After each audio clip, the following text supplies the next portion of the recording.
Yeah, hold on. Ay, ay, ay. Start over.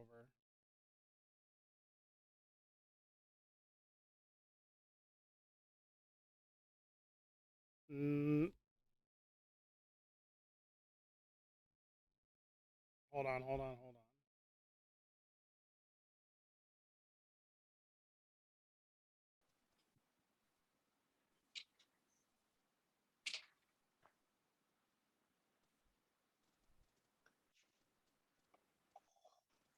This awkward.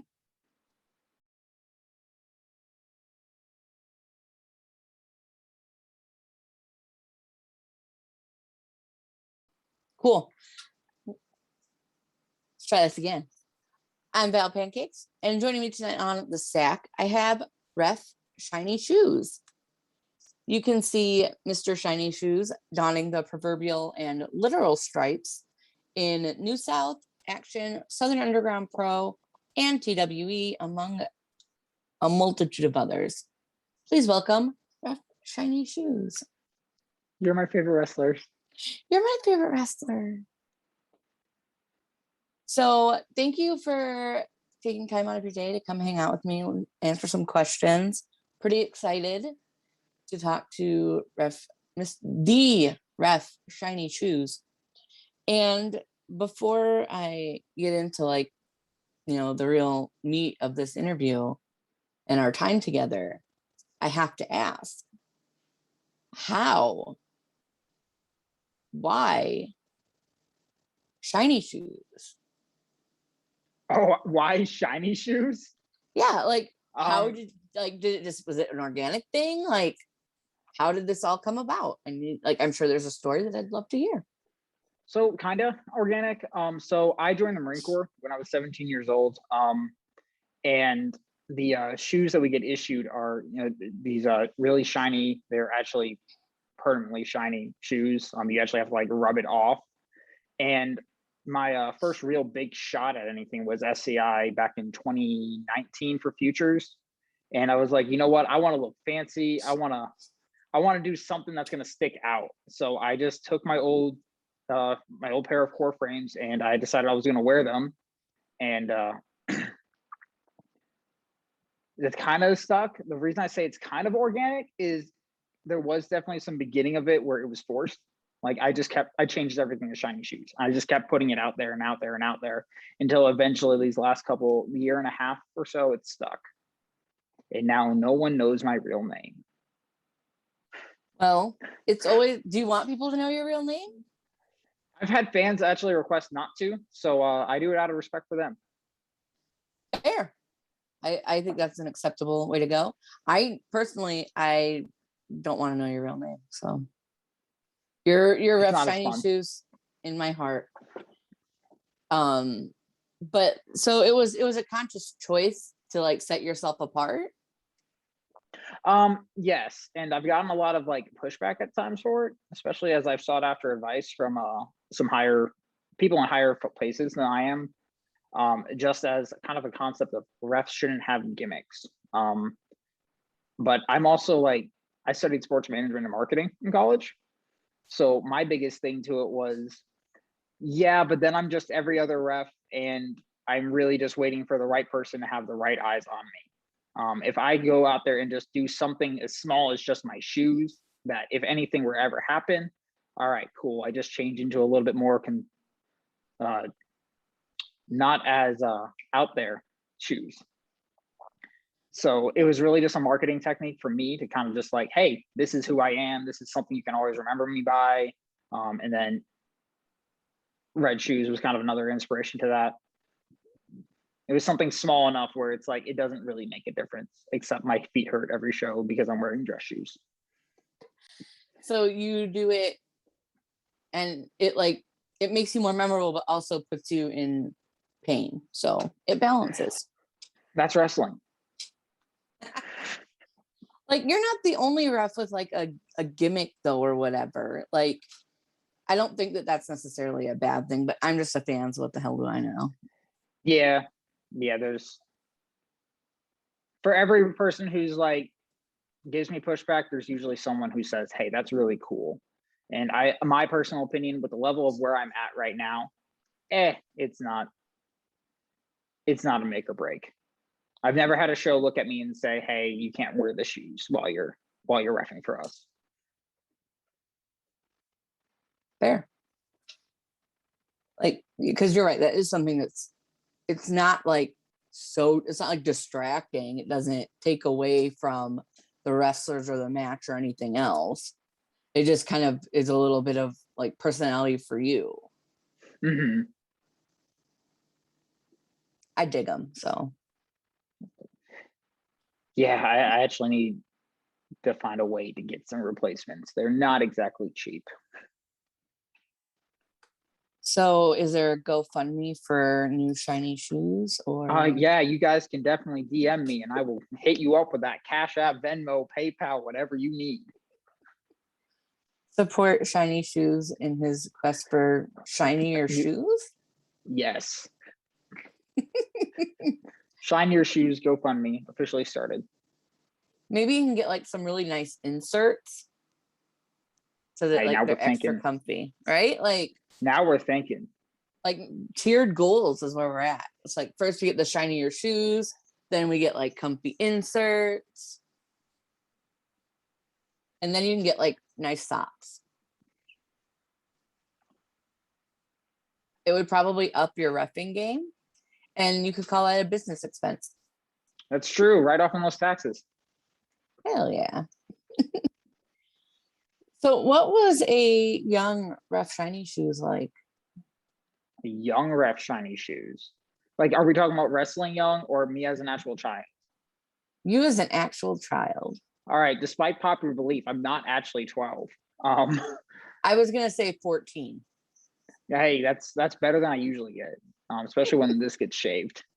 So as a child, I was actually talking to Bob Evans about this a little while ago, because we were talking about like, hey, what other hobbies do you have outside of wrestling? And I was always a very sheltered kid. I very much more liked the concept of like role-playing games, online games, board games. Dungeons and Dragons is my muse. So like I always loved the idea of like getting into like characters and stuff. And he looked at me and was like, I see why you like wrestling. And as I thought about it, I was like, yeah, you're right. Because the more over the top somebody was, it's like, yeah, that's what I liked. So as a kid, I was a very sheltered person until you got to know me. And then I come out of my shell and you got full force of a kid, just pure ADHD, not being able to focus on any single task for more than a half a second. I always make the joke, I have the attention span of a goat. Out of the ring, inside the ring, I'm on point. I mean, sometimes. I think every time, and I can dispute every call you've ever called me out on. The hot dog did not have to come off the plate. I was still hungover. I was ready to go. So how did you decide to pursue like becoming a referee? Like what made you want to do that, and like how did you do that? Chance. So my I did wrestling, like high school wrestling, since I was 8 years old. And my wrestling coach in high school, he started wrestling up here in a local, very unknown name promotion. Got in touch with some guys. Sean Spears was one, or not Sean Spears. Can't remember his name right now for the life of me. But he's done a couple spots on like Extra Work for Raw and such. He started training with him. I started going to some of the shows. He got me involved. I was like, hey, I want to train to be a wrestler. And then one day the promoter of the show just looked at me and said, hey, I need a ref. Put these on and go count to 3. And that was all the training I got. So as far as like, I always take a little bit of pride, and like, I'm always so adamant about, hey, you have to get trained, make sure you get trained, yada, yada, yada, be safe in the ring. And I'm completely untrained. All the things I do well, I picked up from people along the way and tried to just be a student of the game at every aspect. A person I looked up to a lot was Doug Markham. I first met him at Southern Underground when I got to go over there. Also met him through Carry Awful a couple times too. But I donned the name of Young Doug at SUP and it's ever since he is my dad. So it actually was a really cool moment for me to become the head official for Scenic City, kind of taking over his spot. I also wanted to put on a shirt of like me in my shiny shoes, just wearing these really big oversized zebra stripes. I was taking my dad's spot. Aww. It So never happened because shirts are expensive. so you never did any kind of training at all? I mean, I took a couple like very, very basic wrestling training through the guys up in La Follette, which is about like 45 minutes north of me, middle of nowhere, Tennessee. So I got a little bit of training there. They briefly explained the rules of wrestling, said go figure it out. And it was cool because a local, I hate the word local legend just because it's like, what did you actually do? But a guy who had been around the local area for a very long time, his name is, he was the Cadillac Cowboy. He came up to me after the show and said, hey, you did a really good job. You should definitely keep pursuing this. And I'm sitting here like, this was my first time ever trying this. And you've been wrestling for 20 something years. It's nice to get like a vote of confidence from somebody that's been around it though. Yeah, and that was kind of my big thing. I'm like, well, maybe we have something going. And then I ended up, after the second show I reffed at, I drove up to, was it Cookeville, Tennessee? Because Jaden was doing a double shot that night. And this is kind of right around the time I was meeting Jaden. And I drove up to him. The camera keeps moving. Yeah, mine just like sank and I was like, oh shit. That was cute. But yeah, so I drove up, I met Jaden there, watched him wrestle again. And then I said, hey man, I've actually started reffing over in La Follette. And he said, awesome, man. Well, hey, let's get you down to TWE. And so I just started making this drive every other week to Chattanooga. Got really close with Jaden. He's my best friend in the world. Shout out for making the PWI. Long overdue. But yeah, I just kind of really politics my way in and said, yeah, man, I've started reffing. I've been doing that a little bit. And it's like, I've been doing 2 shows, but he let me do that. Afterwards, Scott Hensley came up and said, hey, do you want to do futures this year for us? And that was kind of the real launching point for not only the name of Shiny Shoes, but the career. So as far as like, do you have any, I know you said Doug Markham, do you have any other like people that you look to as like mentors that are referees or like you take bits and pieces from either that you know personally or like that are historically good referees, if that makes sense? So Doug has gotten kind of stepped away from wrestling a little bit ever since COVID. So I've gotten really close with Jesse Fields. Him and I both have a military background. We literally talk just about every single day about randomest things in the world. We just went to the Yankees-Braves game the other couple weeks ago together. We hang out a lot, so I take a lot of mentorship from him. I've been reaching out to Chris Levin a lot.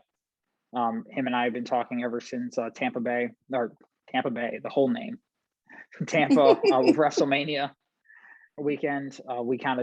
We've been off and on some professional communications. That's awesome. I love Jesse and Chris, so friends of the show. They're great people. That's good to hear. So more importantly, Braves or Yankees? Yeah, Yankees all day. I'm from Buffalo, New York, and I'm dang proud of it. Hell yeah, I'm a big Yankees fan, and that makes me like you just a little bit more. Yeah, I when I was 6 years old, I had just gotten into T-ball, and I was scrolling through TV because didn't have any friends, and I was like, all right, what do I do?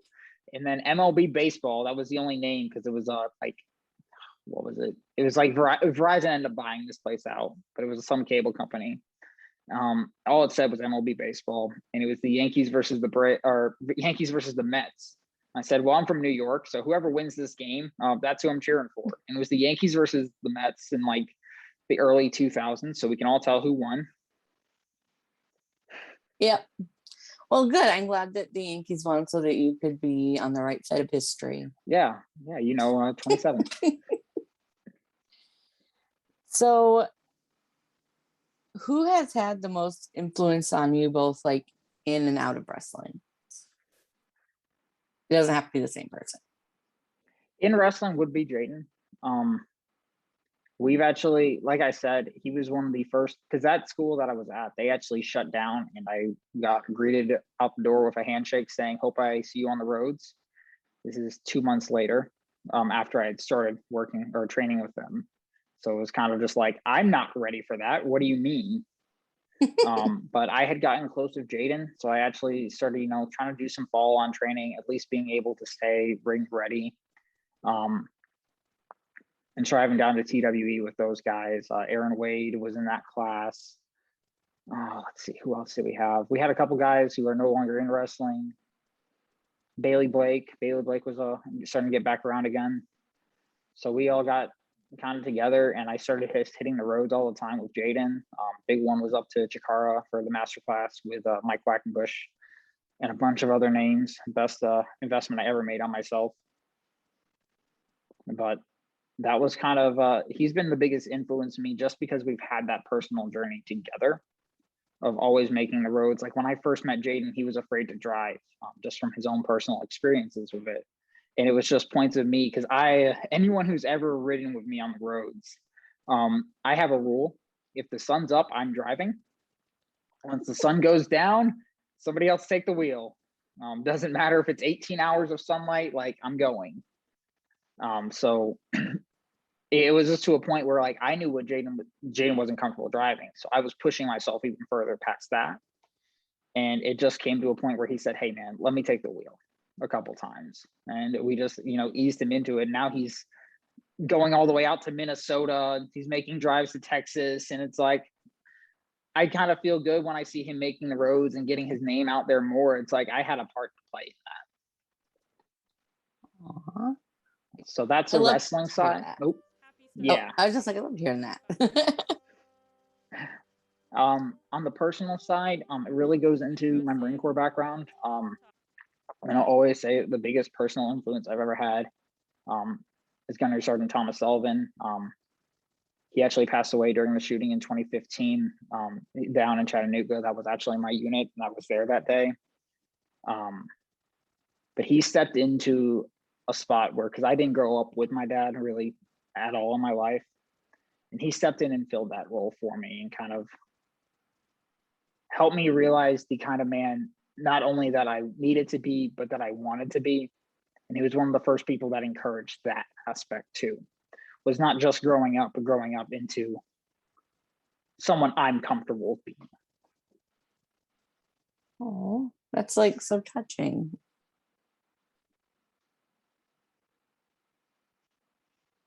So as far as what are your future plans and dreams, and like what keeps you motivated again in the wrestling world and then in your personal life, if you care to share? In the wrestling world, they ask this question a lot at seminars actually, of like, what are your goals?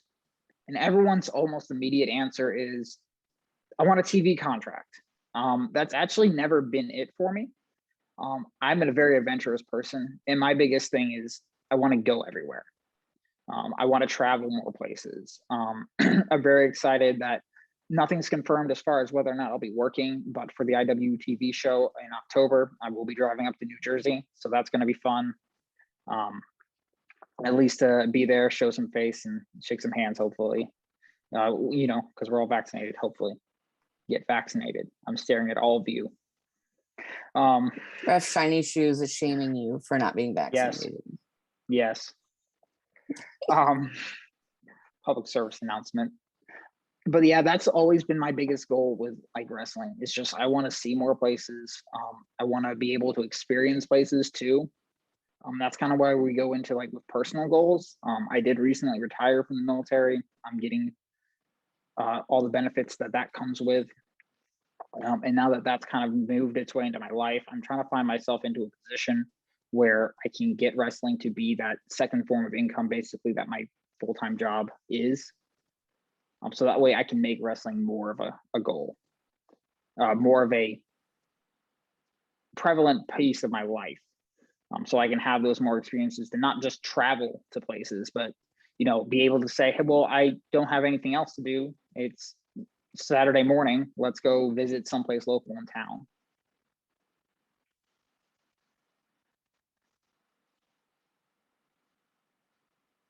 And then what has been your greatest achievement so far in your wrestling world? In wrestling, oh my goodness, there's so many. Well, you can say as many as you want. I'm not here to.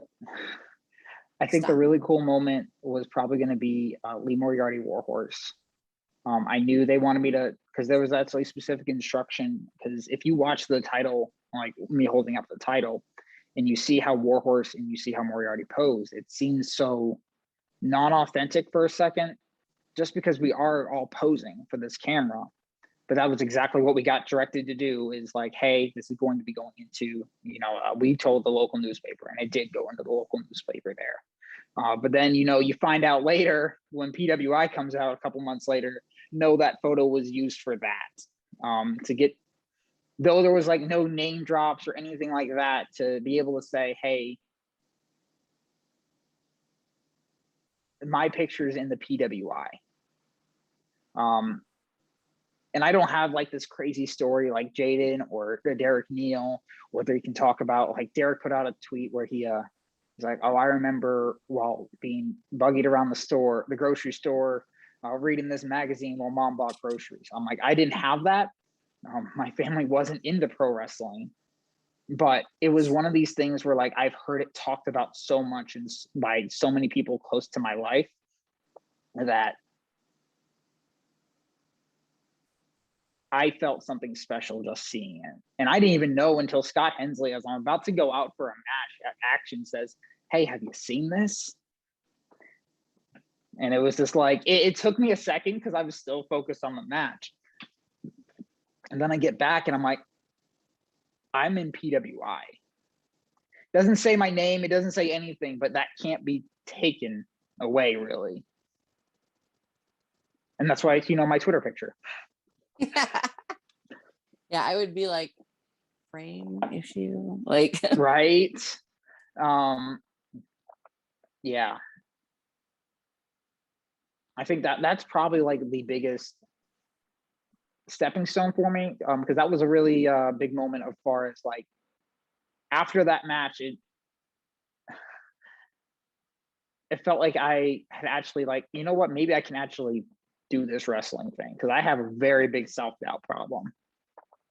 Like it was a very shoot tweet for me to say after SCI and reffing so many of the high caliber matches, having the most matches on every card, being the senior official, doing the ref assignments. Like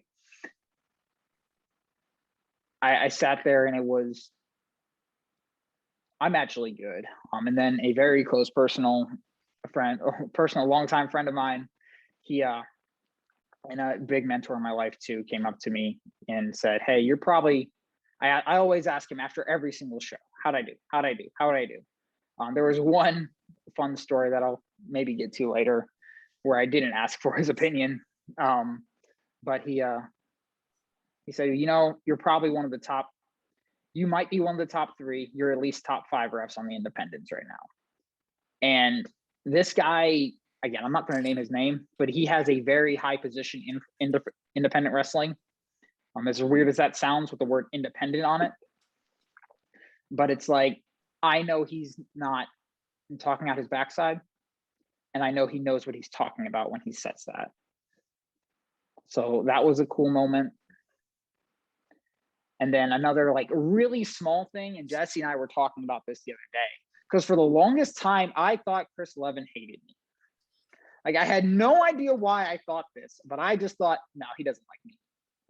We wouldn't get along. And then we worked together for IWTV Showcase and in Tampa. And some things started to go haywire with some ref assignments. And he was trying to deal stuff because obviously GCW is running right down the road. So he's trying to pay attention to all that stuff too. And things started to go a little out of line. And I told him, hey, man, this is what's going on. I just wanted to let you know, this is kind of what I was thinking. And he looked at me and said, whatever you have going, whatever you're thinking, I trust it. And I'm like, this is the first time we ever worked together and you just trust it. Like, Mr. I've been on Impact. Mr. I paid for your seminar one time. Aw. So those were probably the top 3 moments I could name right off the top of my head right now. So you said that your family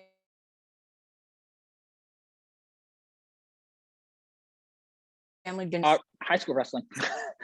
So I got into the high school team. Like I said, I didn't have many friends per se, and it was kind of like what everyone on the team was doing was watching SmackDown, and I was like, all right, I want to watch this. And then my mom said, no, you can't watch it. This is some shows on TV, American Idol, I don't know, making it up. And I was like, all right, well, I'm going over grandma's, and I would just watch SmackDown every night there. My grandma eventually got into it. She brought me to a couple Raws. I think there was one year for my birthday, she bought floor seats for a SmackDown. I had this little old lady yell at me because I still brought a sign despite being on the floor. Looking back at it, I was like, that lady had every right to yell at me. You were a kid enjoying yourself. Yeah, that's what my grandma Unless said it was to her. last year. Maybe the year before. I don't know that anybody was doing anything last year, but yeah, if I was holding up a sign at a SmackDown last year, it would have been a little weird, because that means I would have been on a Zoom call and just holding the sign up. Yeah.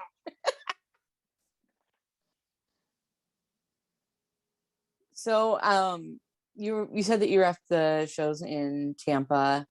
I was at the shows in Tampa and I was really excited to see your refs because I like refs. Because I'm the type of person, I guess, that marks out for refs. There's some people that say you cost me a job. So what has been the greatest obstacle you've overcome in wrestling? In wrestling,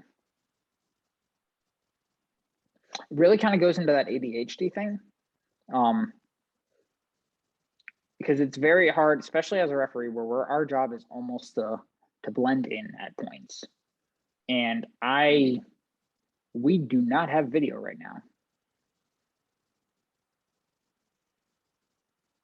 on the stream. Oh well. Oh, what? Yeah, it's all frozen. Tech support if you want to look into that. That's cute. Yeah, that means I can just keep fidgeting like I'm about to talk about.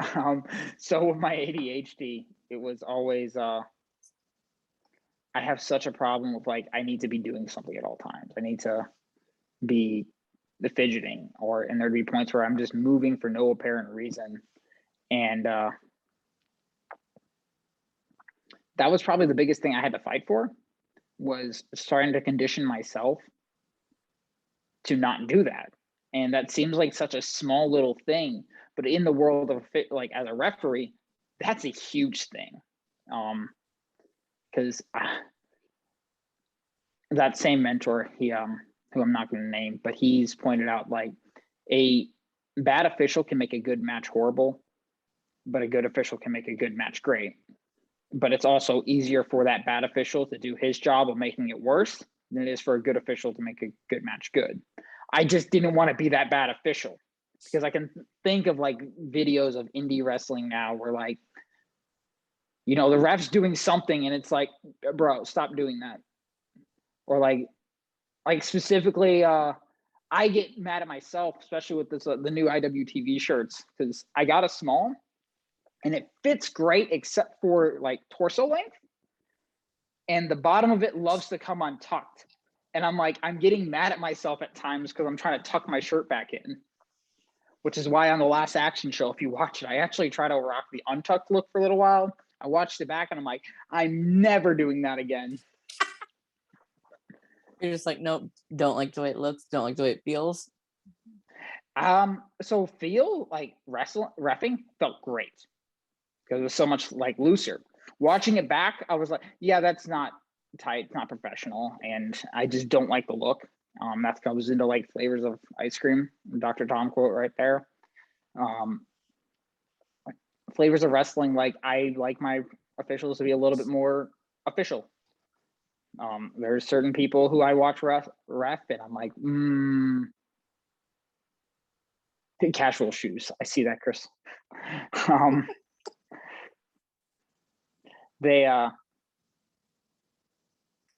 There's certain people. Mm-hmm.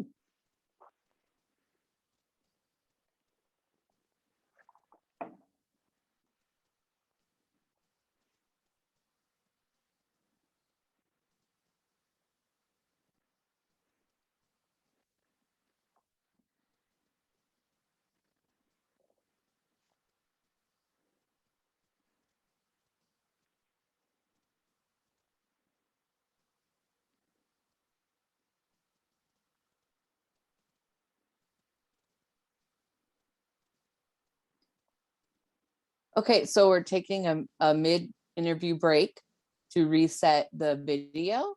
If you guys want to hang tight for a couple minutes, in theory, we'll be back.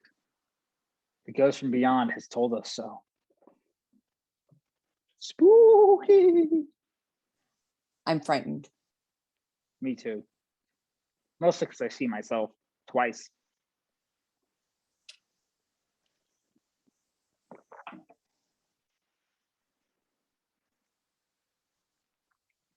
Can they still hear me? They hear us. Do they hear you? Oh. Oh, so this is also a really weird conversation between us that they can hear and they have no idea what we're talking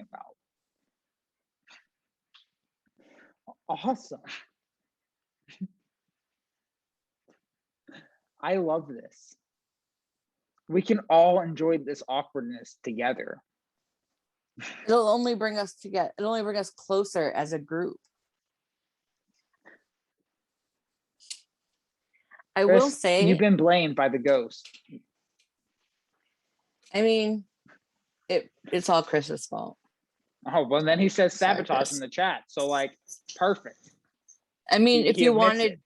if you wanted job security for a job you don't get paid to do, that you have. My mind is just racing though, thinking about who this unnamed mentor of yours is.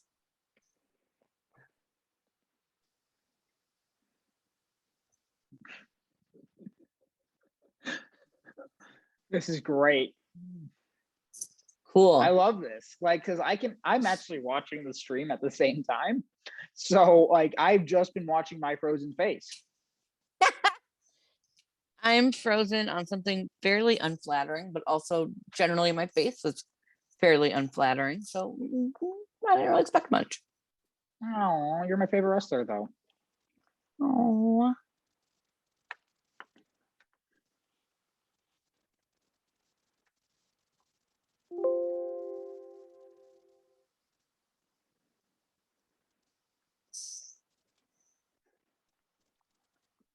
Yeah, update that Windows. We're updating. So Chat. yeah, I'm going through chat right now, just trying to They're see asking for questions.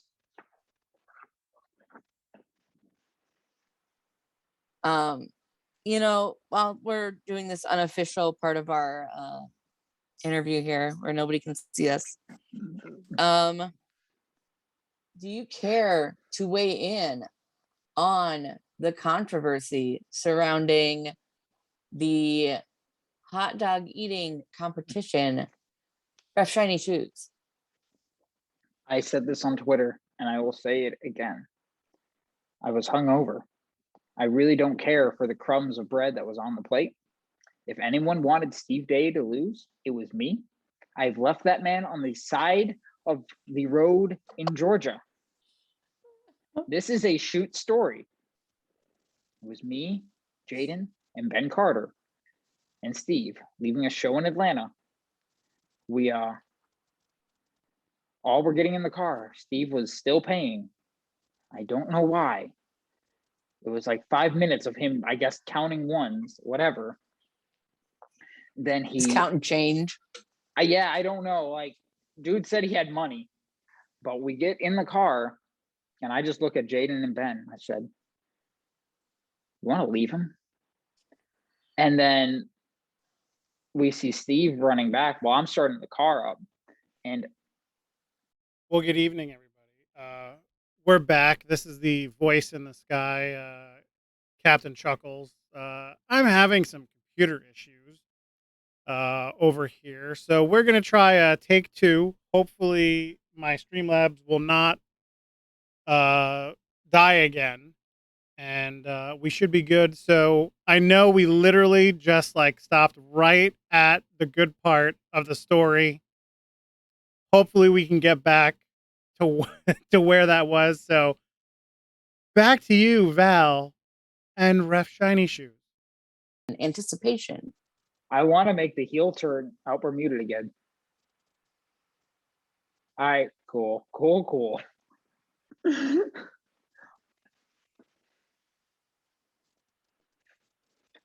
All right, so you asked me if I wanted to finish the story.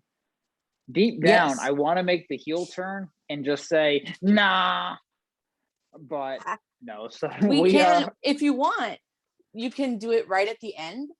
So everybody has to stick around through the whole interview to hear it. Smart. We're getting back into that marketing. So y'all can stick around and wait till later and find out what Ben Carter, also known as Nathan Frazier, said about Steve J. Dun, dun, dun. Because it gets better, even what I said. See, like I got like just to the good stuff, but like not to like the aftermath. So you got to a very good part, but like the aftermath of when we actually finally pick up Steve, and I hear myself echoing. Yeah, I can hear myself too.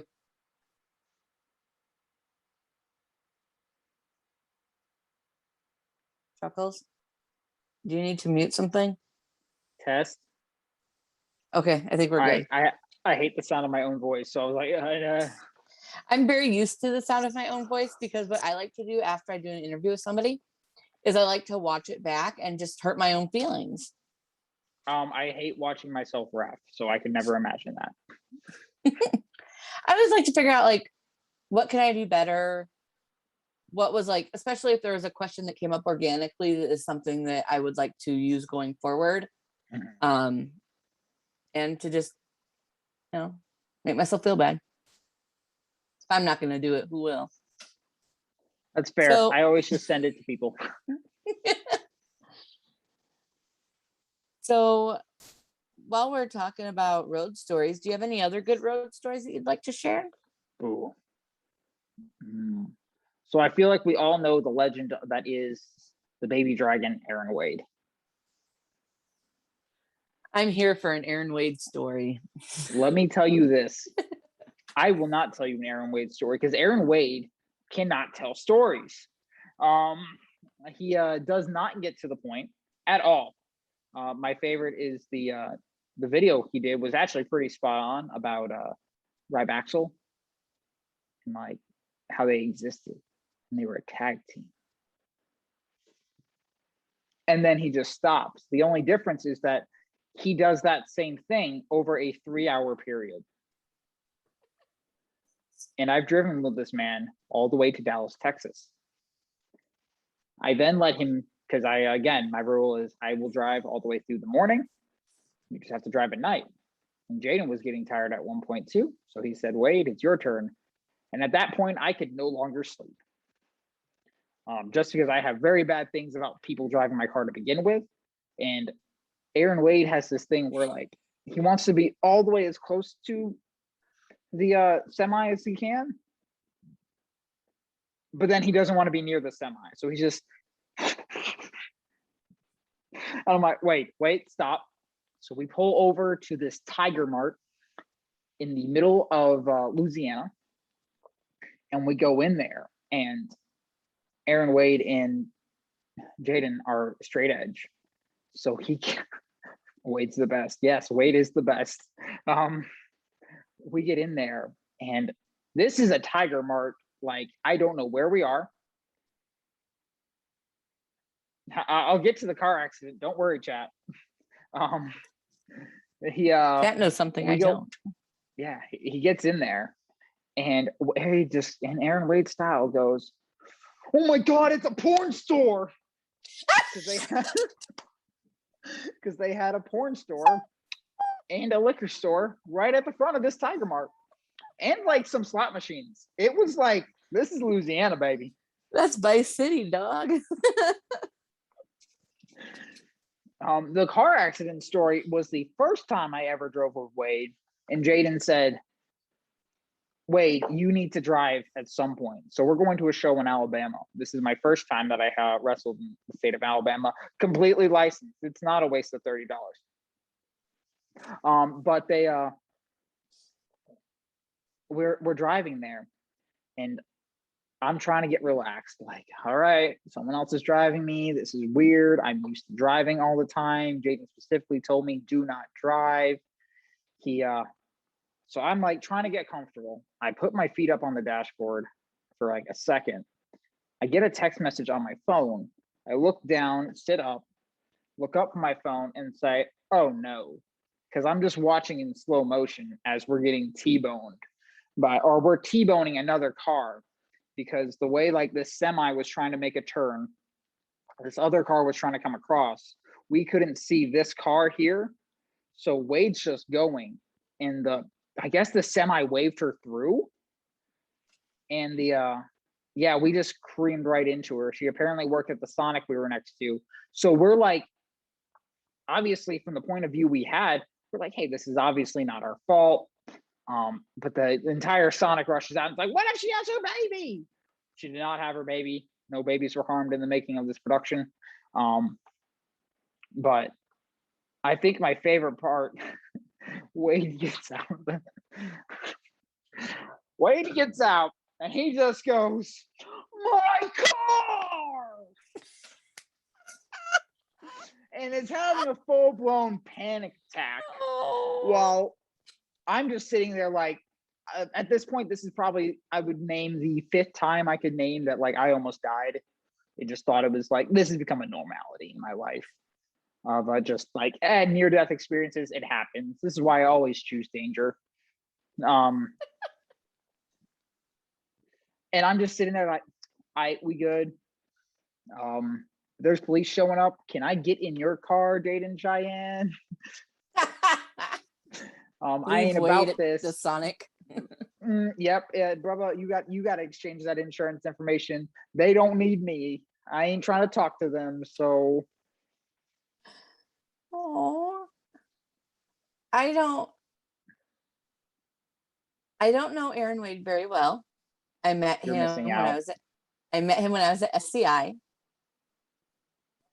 But from the brief interaction I had with him and from the stories that I've heard, I don't know if he's the type of person that can handle police well. You say police? No, police, like cops. Police. Okay, I thought you said fleas. I'm like, I don't handle fleas well. Come on. It's kind of cringy. No. Yeah. No, like, yeah. He just doesn't seem like the type of, like, that seems like a high stress situation. And he just doesn't give me the vibe that he does well in high stress situations. I could be wrong. Yeah. So his brother is a cop. So okay, well, so he's he's a little bit more comfortable than I with would have assumed. Which, like, thinking about that now, when I'm like, how is he not in jail?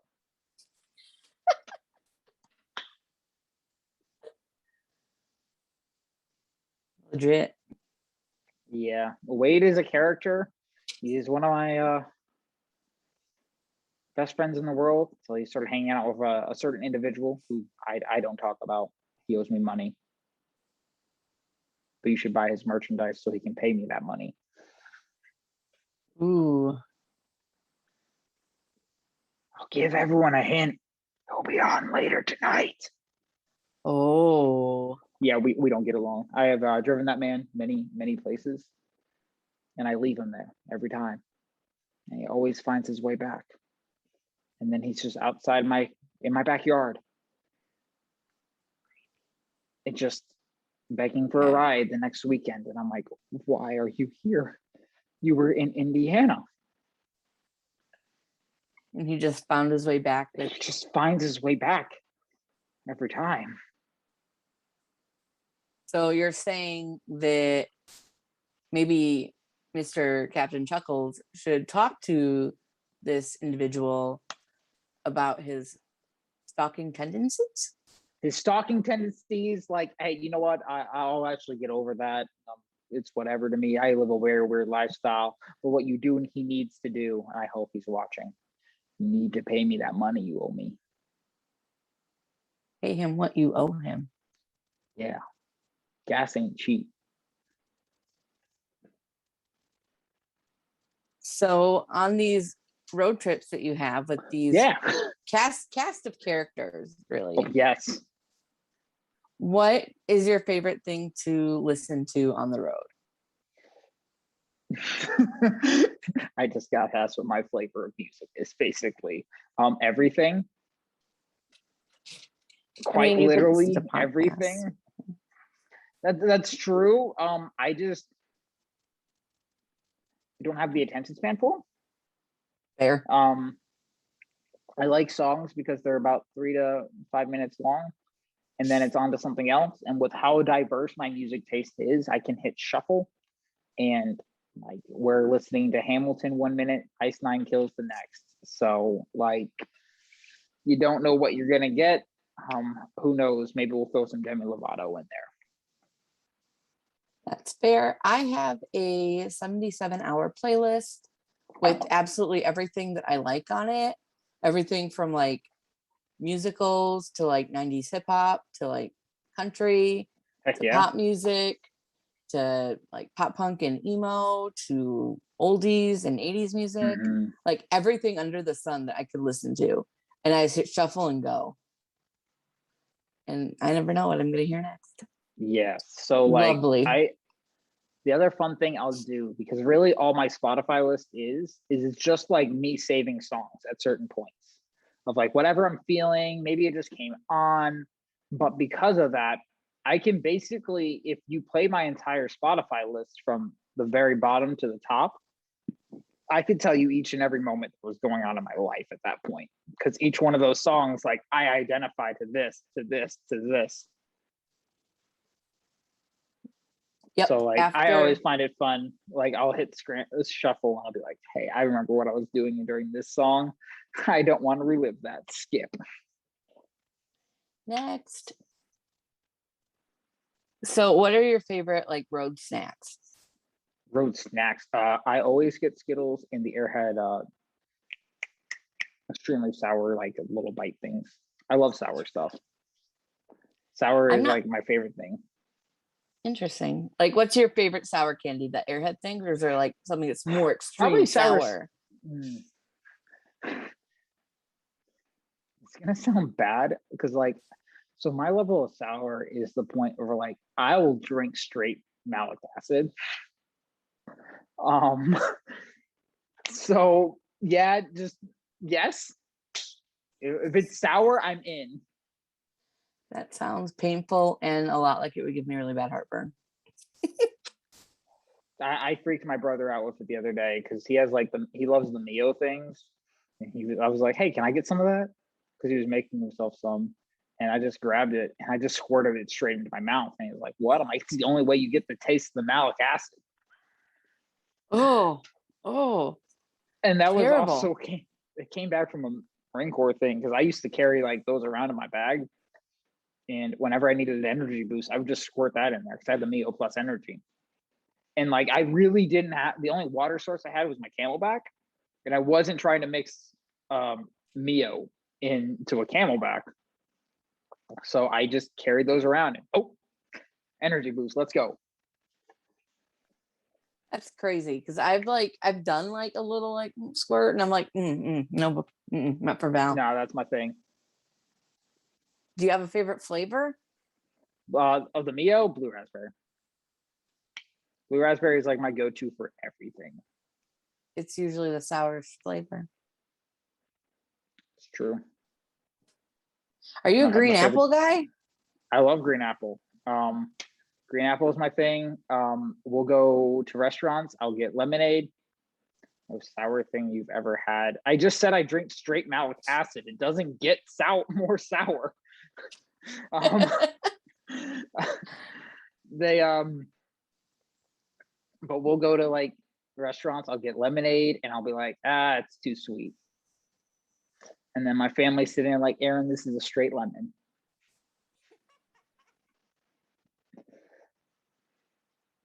I don't know who Aaron is or why your family's talking to them, but that's fine. That's weird too. Whatever you want to do. Oh shoot. Okay. So as far as like your road buddies, it sounds like Jaden and Aaron Wade. Any other frequent flyers with you? The frequent flyers in the Shoesmobile. Shoesmobile. That's what we're gonna call it now.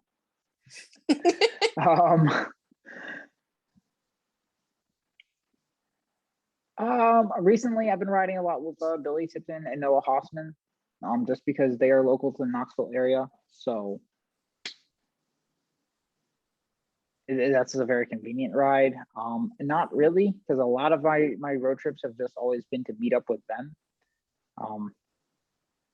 It's really just the TWE kids. Aww. We're a pretty close pack. What is your favorite type of match to ref? Not tag. Favorite match type to ref. It's a weird question because like me and Jesse talk about this a lot, and we don't break it down into types of like stipulation matches.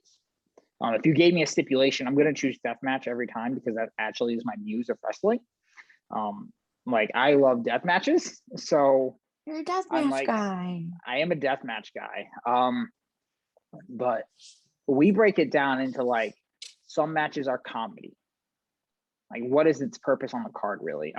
Some matches are comedy. Some matches are super technical. Some matches are super Southern. Some matches are lucha style and things like that. And that's kind of how Jesse and I, when we are talking about it. And I would say my favorite type of match to ref, outside of the one involving my favorite wrestler, is technical, very closely followed by comedy, which is like two polar opposite ends of the spectrum. But with a technical match, that's, again, it falls into my muse of wrestling, where I did wrestling for so long, it's a very natural feeling of how to ref that match for me.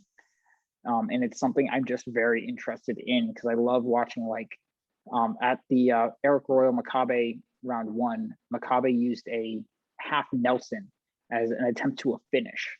And it was like, I love that. I'm like, yes, I've won 80 matches with that exact move. This is believable. And it didn't get over as well with the fans as it was thought to, but it's okay, whatever. He tried to win a match in the most legitimate fashion to me. And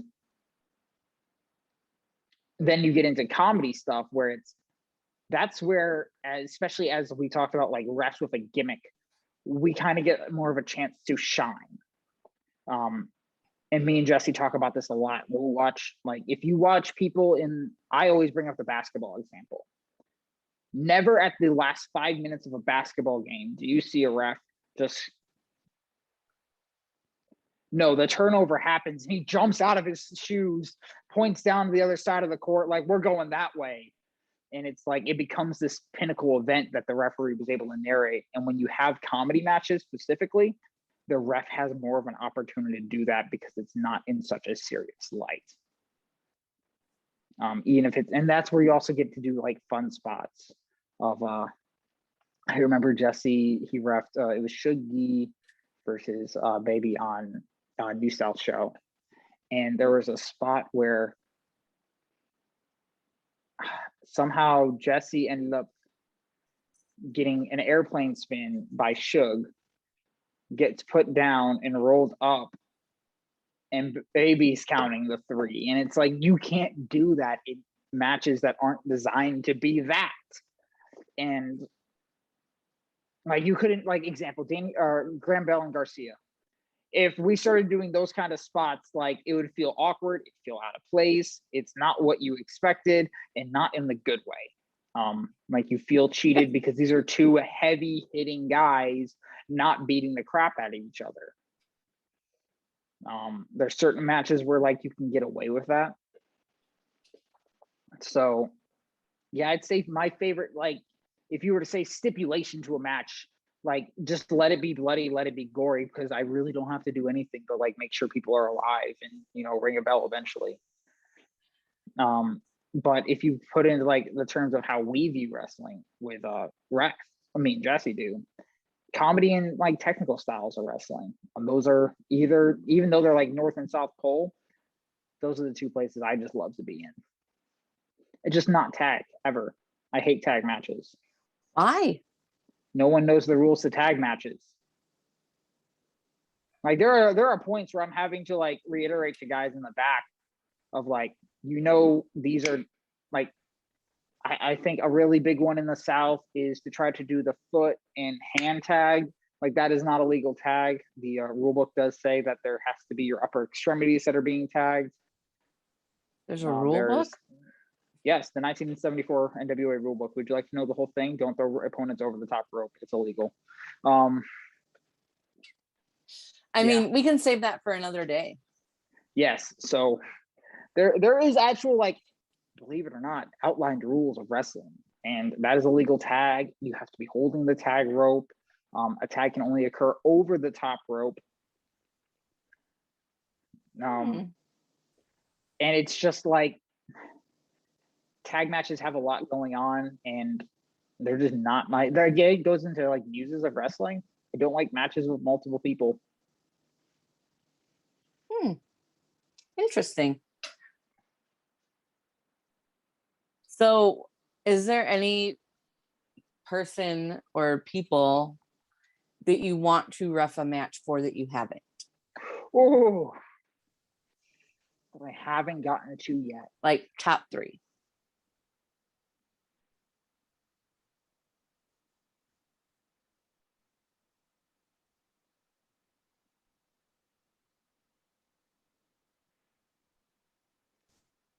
No one's sticking out at the top of my head.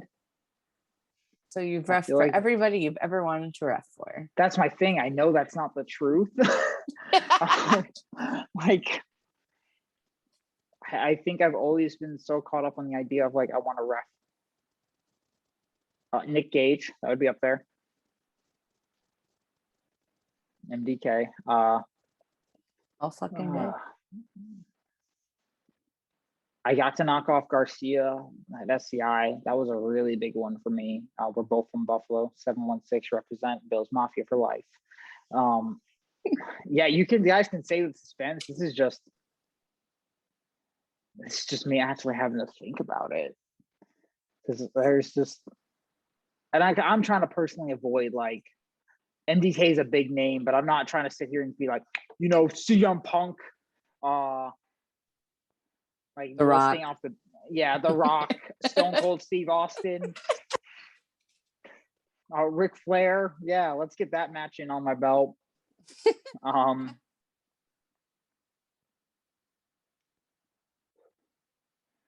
I think it's, like, it's weird for me, because when you say who are the top people you want to ref for, I don't really, like, think about who I want to ref for until it becomes a possibility, because I just want to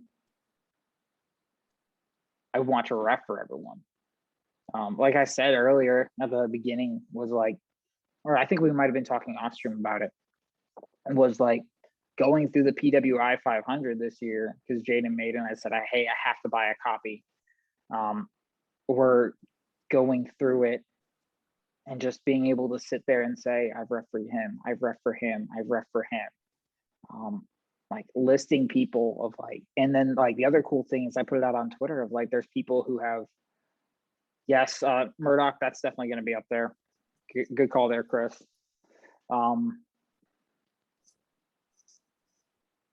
But there's a lot of those guys who have asked for me to be their ref too. Like Lee Moriarty, he asks for me every time he sees me. Makabe is like traditional. He has stated at the last SCI, he's like, if I'm in the Southeast, I want Shoes to be my ref. And I'm like, that's really cool, because I say you're my favorite wrestler to a lot of people, but Daniel Makabe is like probably 1 or 2 at all times. Just because he's that is literally my style of wrestling. As a personality, him and I are very similar people, despite the cultural differences. Like very big into football, soccer, very big into baseball. Like we get along into certain aspects outside of this wrestling. Every day I look for his dear Twitter watch or listen to this band, because I'm like, this is it. This is my music taste. I love it. Yes, Very yes. fair. AEW Lee Moriarty, shout out my boy.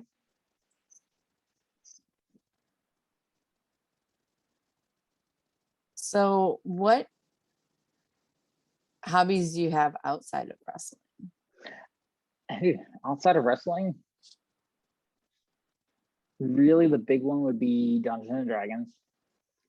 I do run a group every week, or we try to. These last few weeks have been a little hard, mostly because some of the guys, they do train with the TWE crew, so I definitely try to avoid having anything go on that day. Just because this is a personal respect for Jaded, I'm not gonna, even though it sounds like so dumb, I won't allow it to be a possibility for an excuse that I'm running a D&D game and that's why X didn't go to training. So that would probably be my biggest hobby outside of wrestling. So what upcoming shows are you going to be on that you can tell me Upcoming about? shows, let's see. I know I'm really bad with these dates.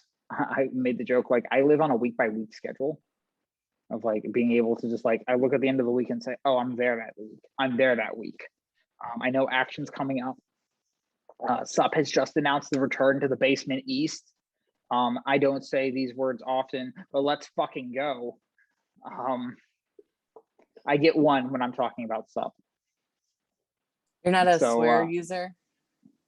No, I'm a 14-year-old. We talked about this. Well, I know you're at least 16 because you drive. Fair, we're getting closer. But yeah, SUP is coming back. I know TWE, they canceled their show this week. I'm not a full-time ref there, but I do make the occasional appearances. They will be running, I believe it's, hey calendar, can you open up real quick? They'll be running the 25th of September. The this upcoming show has been postponed due to COVID cases on the rise in the Hamilton County area. So just everyone stay safe, wear your mask, get vaccinated, the whole 9 yards. And then the other big one that kind of just got announced, I don't know if I will be doing anything there, but I will definitely be at the show, as again, IWTV's 101st title defense. I believe that's October 9th. Am I correct? In New Jersey?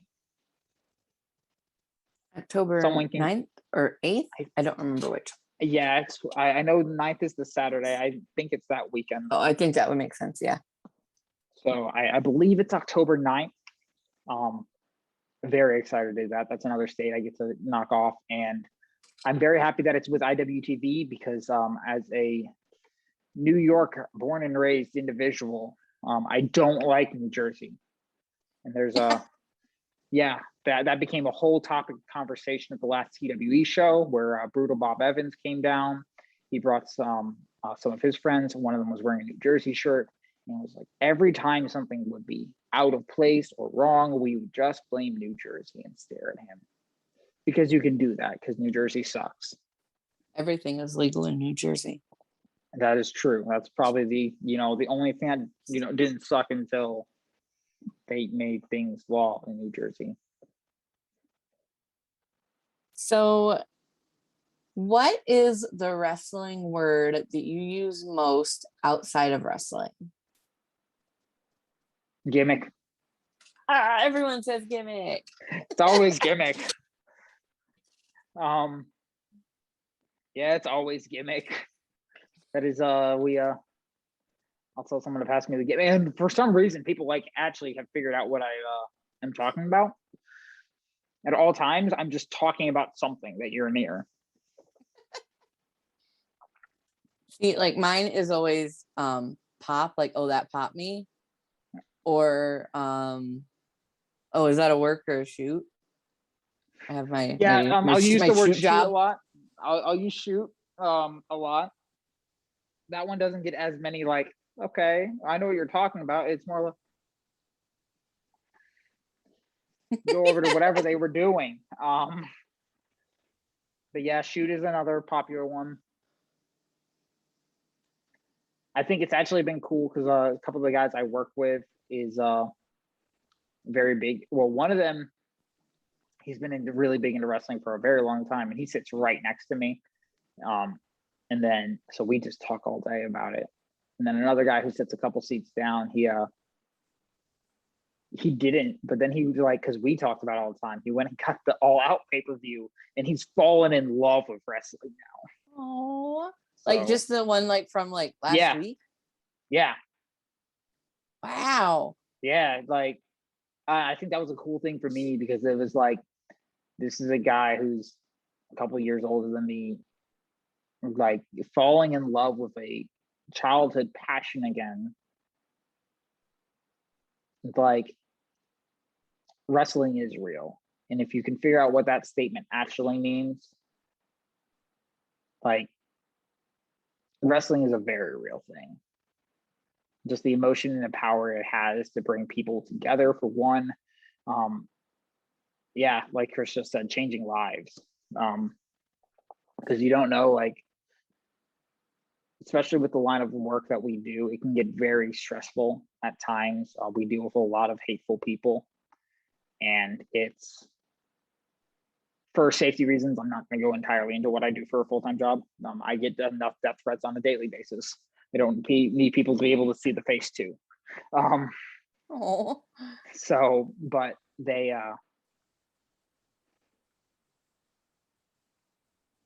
but we have to deal with that. So you don't know what he's dealing with outside of it. He comes into this. So to have an idea that he now has at least something in his life where he can direct his energies and attentions and have an escape, whether it's just for a couple hours. And then we started talking because he was because I said, he just fell back in love with wrestling. He's like, hey man, I know you were talking about, some of the AEW guys, who are you talking about? Dude, me and Marco Stunt have been boys since 2019. And I was like, if you watch AEW Dark, I probably have worked with half of that roster. So that was a really cool thing, having those bonding points.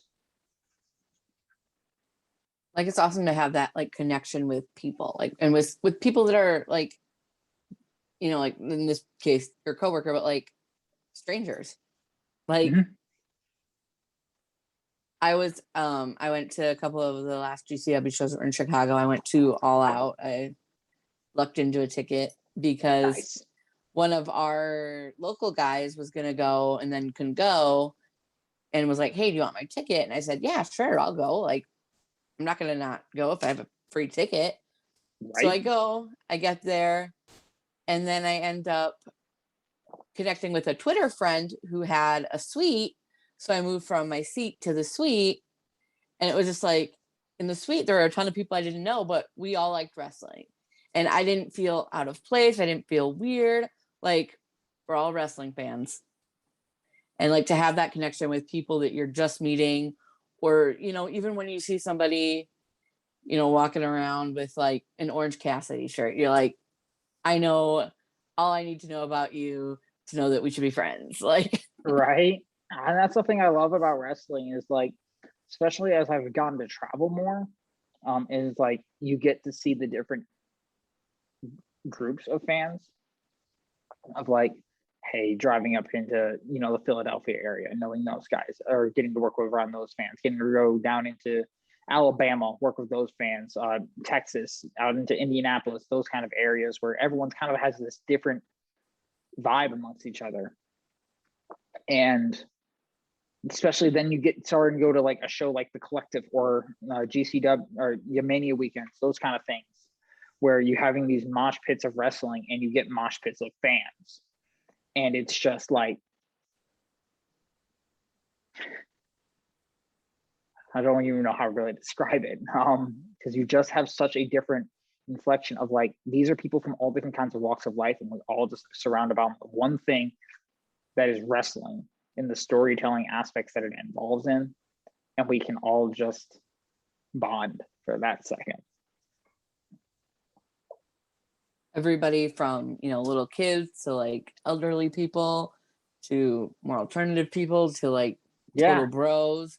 Like, there's somebody from every walk of life that just loves wrestling. Yeah, and then it's like at the end of the day, all of that can get like, because I work in the wrestling industry of the Southeast United States. Like I said, the show is very backwater that I started at. I have seen the best and the worst sides of wrestling fans, to say the least. But it's like at the end of the day, we can all come back to the single point that we are that wrestling fans. And that's like, put all those differences aside for just 5 to 10 minutes, however long the match is, a couple hours out of the week. Like, we can just forget about whatever is going, like, because I post stream, y'all were talking, and I still had my headphones in, and you were talking about how like that emotional high you get after a show of like, oh, you know, I've been getting in wrestling for a couple of days, and then you get back to work and it's like, I had that very similar experience after SCI of like wrestling. I'm hanging out with the best people in the world, finally getting to meet you guys, and then I get back to work and it was a little reaction of like, nah. And I went to a show that Thursday that wasn't even on. Like, it was just like, I ended up having to do, I think it was, including all the SCI stuff, was it 9 shows in 14 days? Holy cow. Yeah. I just filled myself with more wrestling.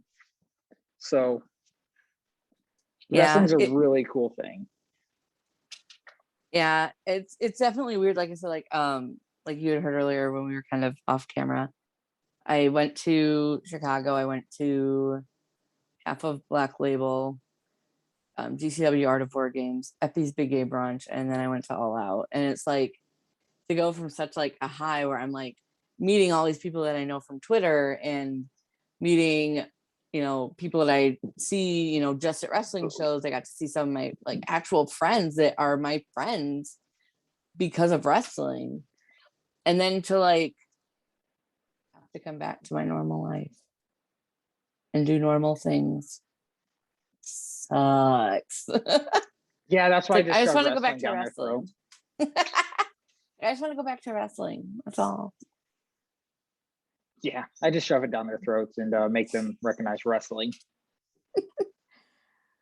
So, couple of just, we're kind of winding down. I'm sure Cody Manhorn's probably waiting with all the technical difficulties.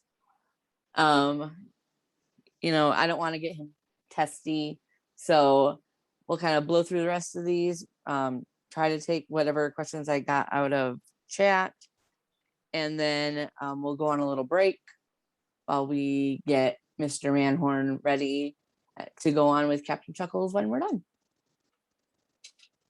So what is the biggest animal that you could take in a fight with just your hands, no weapons? And this is a shout out to Twitter Spaces. Thank you, Twitter Spaces. I've been asked this question, and I'm going to give you the same answer. What is playing on? Oh, I have an ad break on my stream. I see. Yeah. I was like, what is going on back there? I got asked this same question in a Twitter space. So I took the question from. I believe it was Ron Bass. I believe Ron Bass asked me. And I said I would gladly wrestle in a fist fight an animal called my favorite wrestler. And we're gonna leave it like that. I'm going to assume that your favorite wrestler is me. You. The answer is always you. Always I am you. a sub. I'm just not logged in on this computer. What do you mean? I literally gifted a sub last week. I'm literally at the top of your stream. Ref Shiny Shoes, #1 gifter. Don't Ref call me out Shiny like that. Shoes is the best. Shiny Shoes. So how do you take your pancakes? Drowned in syrup. Acceptable answer. Yeah, drowned in syrup. That would probably be the answer. On that, I'm a very big. I love going to IHOP after shows. Everyone else wants to go to Waffle House. Ugh. And I get the steak, egg, and me and Jaden have the exact same order, and we order for each other, and it's hilarious. Well, because we're saying the exact same thing. But so I think every time we go, I'll always get the New York style cheesecake pancakes, just because I love cheesecake, and they throw strawberries on top of it. Yeah, I just got those as my last meal when I was in Chicago. Good. Right? Excellent choice. And then kind of the marquee question of the bald monkeys. I'm just gonna this has been built up to me, so you need to build it up for everyone else too. Yeah, no, we're gonna take you on a journey. Awesome. Like put in your mind. So yeah, I'm just gonna keep talking about it because it causes more delay, more suspense. So you're hungry. You're like, I kind of want something sweet. You go to the store and you're walking around and you're like, you end up in the cookie aisle, and in your head you're like, cookies are great. I love cookies. And there's so many options, and you decide, no, I'm gonna go with America's favorite cookie, which is the Oreo. And there's so many varieties, different flavors, different types, but you want to go with the OG classic, like chocolate, regular cream filling, but you still have options, right? Because it's not just that. So you can pick. Do you go with a single stuffed Oreo or a double stuffed Oreo? I'm going to hit you with the answer, and then I'm going to drop you with the controversial shiny shoes fun fact. All right. So first and foremost, to answer your question, I'm a very single stuffed person. However, I have a very double stuffed appetite, and I ain't cheating myself. Okay, we're going double stuffed. Hell yeah. Hell yeah. Now, controversial fun fact, it probably ain't going to be the OG because shiny shoes don't do chocolate. We're doing the vanilla ones. You like the golden? I don't like chocolate. That's so weird. Chocolate's not my thing. It is. I mean, whatever makes you happy. Yeah. Chocolate's not it. Chocolate has always been like too sweet to me, or it's too bitter. It's never I can find the in between of like, huh. So what you need to do is you need to go and try to find like different percentages of chocolate and find one that you like. No. If you ask like probably, half of the people in this chat, I have a hard enough time counting to 3. I've watched you work before. Yeah, I have a hard enough time counting to 3 most of the time. I don't think we need me to try to count how much chocolate is in chocolate. No. It says on the label. You just have to look at the label. Yeah, I'm a Marine. We don't do that either. So have somebody help you. I want I want you to go on this journey where you find a chocolate that you enjoy. We'll try. So now I'm gonna hit some questions from chat that I got earlier, and then we'll wrap up so that we don't keep Mr. Manhorn waiting any longer.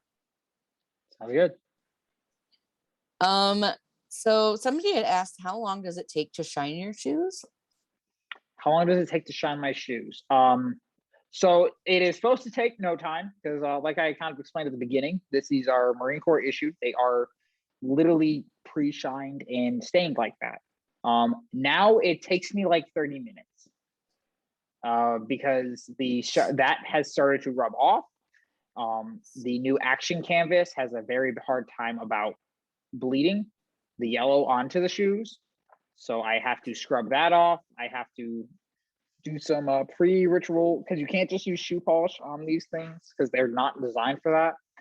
To get the shine back into it, I have to do some intuitive measures to try to take care of it. But again, you know, this could all be fixed if you guys just hit me up for some PayPal Cash App information. For some new shiny shoes. Do you have a specific brand of shiny shoes that you prefer? So I actually would prefer the Marine Corps issued core frames because you don't have to do anything. So Bates lights all day. Can you just like buy those? I have my resources, and as a retired military member, I'm still allowed into military bases and PXs. Fair enough. Or exchange. I think that's the word the civilians use. Exchange. I live in a city where there's an Air Force base. I think everyone does. So I've heard that term before. I think exchange, post, PX, and commissary are the big ones. I've heard all of those. Perfect. I've met the whole criteria. How many different ref shirts do you have?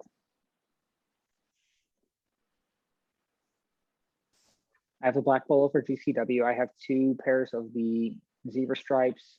And then I have obviously the IWTV shirt and then the new South ones. So I also have the Kapow one that I never got to use. So 6. Kapow made shirts and then shut down. So that's the story to that. Oh, do you ever just wear them out in the public, or are they just for I work? actually wear this shirt almost all the time to work because we're required to wear like something casual. I always wear polos and I always love wearing this shirt. It's super comfy.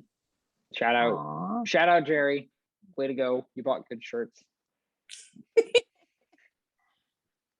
And then what would your ref name be if not for your shiny shoes? Did you have an alternate name? No. No. Like Ref I said, number 3 or? Yes. Create a referee number 45. I don't know why I said 45. I don't like that number, but we'll figure out something better. Fair enough. 42. Mariano Rivera. There we go. Hell yeah.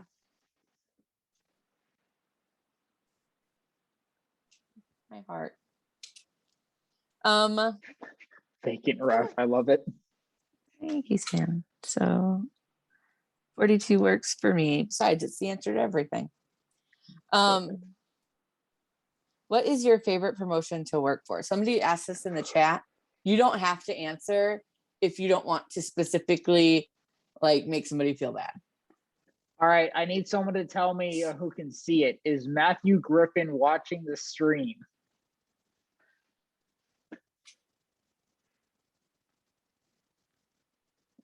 Anyone I don't can see him in chat. All right.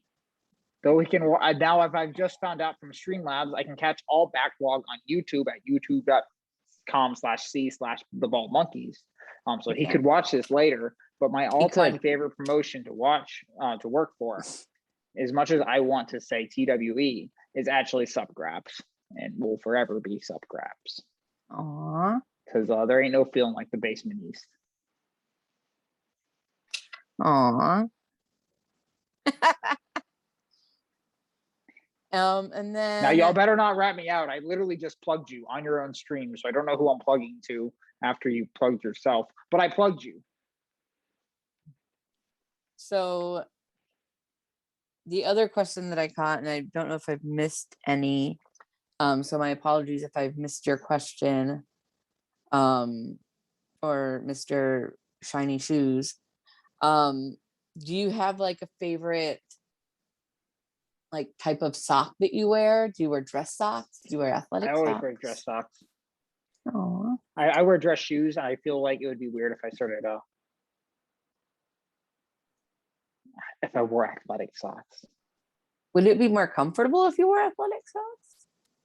I don't know. But I'm also weird. And this was a habit I developed in the military of even if I wear my boots or if I wear the core frames themselves where they're actually supposed to be worn, I actually wear 2 pairs of socks. So I wear a pair of just white ankle socks underneath my dress socks, and it kind of helps me fill out my shoe a little bit better, so it usually can stay on. There's a couple times where I guess some guy really wants to know the worst ref bump I ever took. So you know, there's certain bumps where my shoes do fly off my feet. And if I'm going to say, I'll go ahead and get the question out of the way. Worst bump was probably the very inadvertent. If anyone watches the action on IWTV, you can use keyword TWE chat. I'm going to plug both shows at once. The there was a spot where Alanis had the opponent, yes, the nut shot, had him up on my shoulders, and they went to do something, and an arm drag occurred, and he took the arm drag, and his heel just went right into my not so fun spot. And I honestly looked around and was trying to hope that Grandpa was watching it and was going to wait for him to come finish this match. And I had to lay there for a second and say, he's not coming. I have a job to do. And stand up and get through it. I think the second close one was the near gore I almost took. Came very close to being gored by a certain rhino. Yikes. But yeah, those are probably the 2 worst ones. Rhino's a very heavy man, and he did run all the way through, but he just, you know, pulled up before it was a gore. Yeah, that If it sounds was a gore, terrifying. if it was a gore, I'd still be on the ground. I'd be torn in half. There'd be no ref shiny shoes for me to talk No, there would to. not. I would still be dead in the JC Arena of Huntsville, Alabama.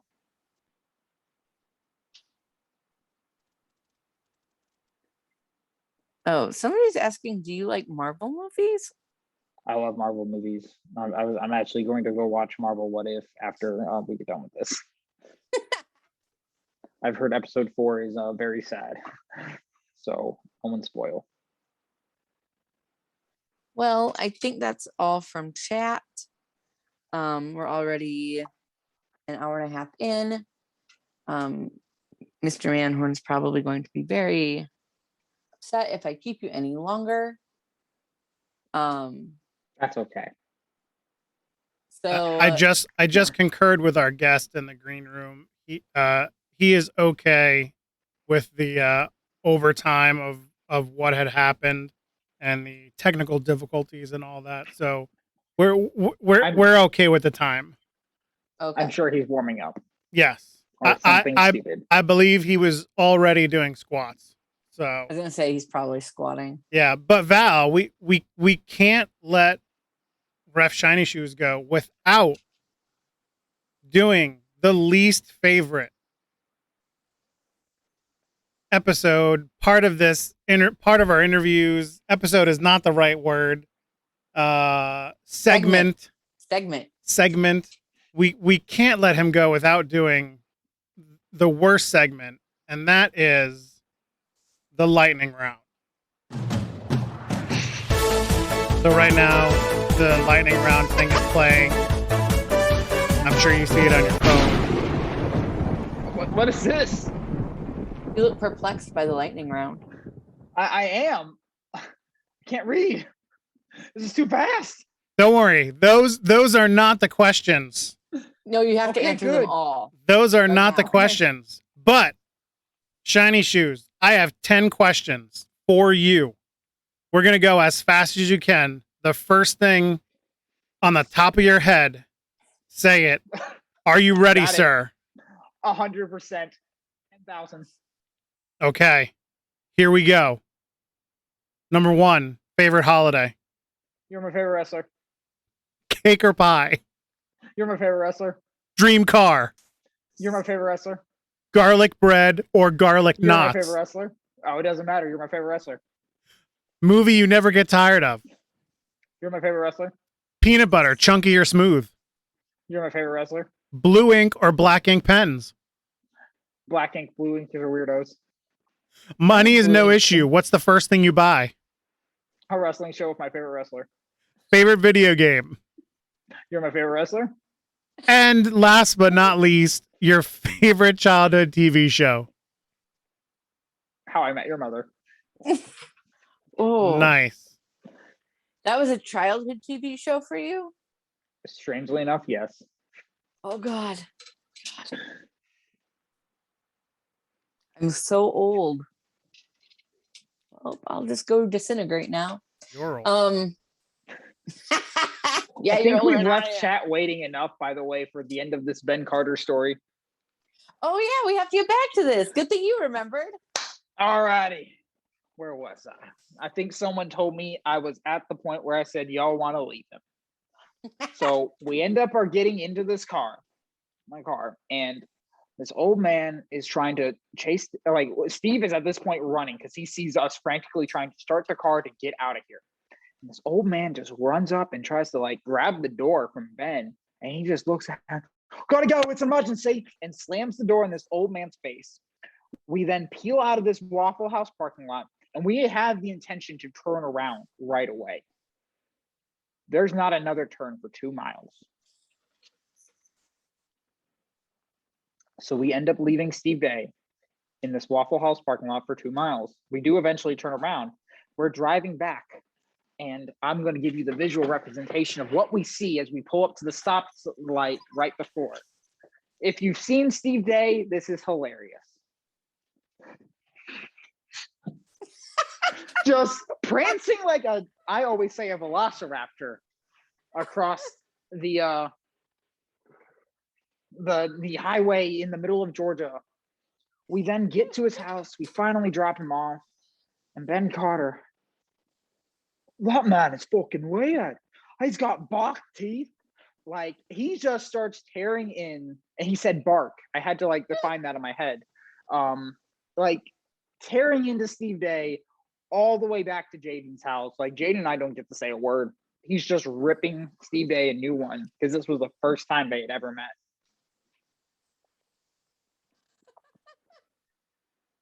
I have some wild Ben Carter stories. That just means I need to have you on again sometime to tell them. It's great. Story time with Rough Shiny Shoes. Oh gosh. Let's make it Aaron and Wade version too. Oh, if we can get you both on at the same time. Oh, Oh, girl. I can already hear Wade. So that is definitely going to be a future show. So keep those in mind. Keep building memories. And Right before the Twitter plug. what am I doing? I don't know. Wasn't done yet. We weren't done. Oh wait, we're back. We're back, but you're frozen. That's fine. Are I'm we? hideous. All right, we're back. For my social media plugs. Back with the stack and social media plugs for Mr. Rough Shiny Shoes. Yeah, so you can catch me on Twitter at Ref Shiny Shoes. That's probably where I'm most active. Facebook, I'm actually kind of working to try to make that more of a personal ordeal anyway. So I'm really not gonna give that out. But you can also follow me on Instagram at Ref Shiny Shoes.